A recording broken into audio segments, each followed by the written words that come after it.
All right, today, guys, I'm talking a little bit about what it actually means to have, a fluid, an agile, a personalized, and auto-regulatory form of periodization, and how it's really a lot simpler than what it sounds.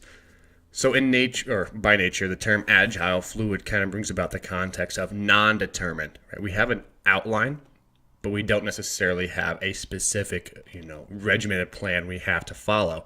And so, what I mean by that is, in an agile or fluid model, we have guidelines. You have the ability to adjust what you need when you need to adjust it, but you're not regimented to having to do that workout for that day.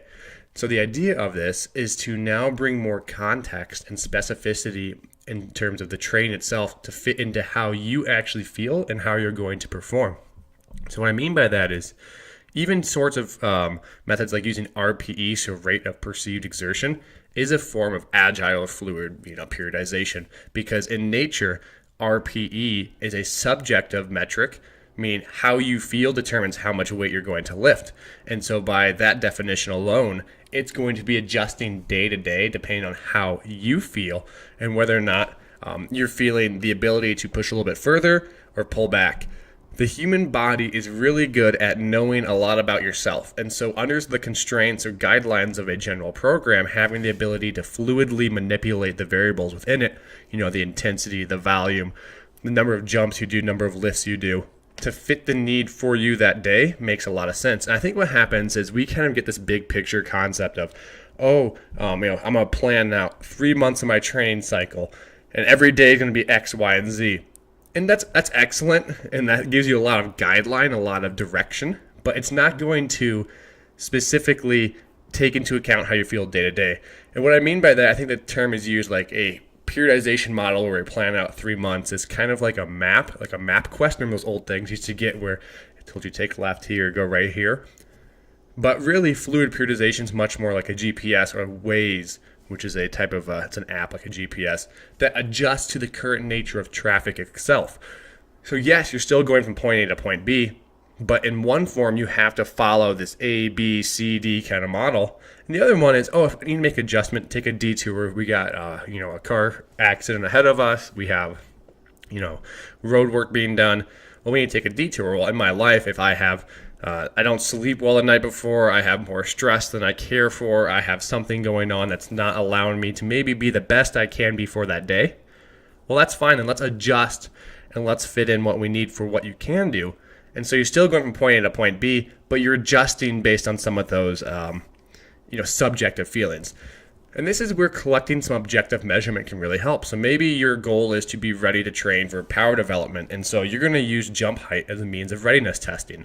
And so if you jump a certain height and it's less than you expected because you're fatigued, maybe from the previous squat session a couple days ago, just general life or whatever is causing you to be a little bit down, well, then you can adjust. You say, okay, I'm not doing my power session today. My legs are torched. I'm going to adjust and maybe do a light aerobic active recovery day, which I had planned to do 2 days later, but apparently I need it now so I can be ready to do my power day in the upcoming days. And so now you're being agile, you're being fluid, and you're making adjustments based on information. So it's not just like arbitrary, today I want to do this because that's fluid or that's agile.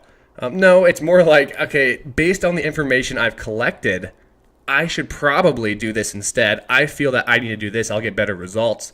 And based on some information like jump height, hand grip score, even a subjective questionnaire of how well you slept and what your energy level is today, then maybe you can say, okay, wonderful. Now I know where I'm at today. I know what's best for me because I'm trained and skilled at lifting. I've been, myself for X number of years in the weight room. I can adjust that model.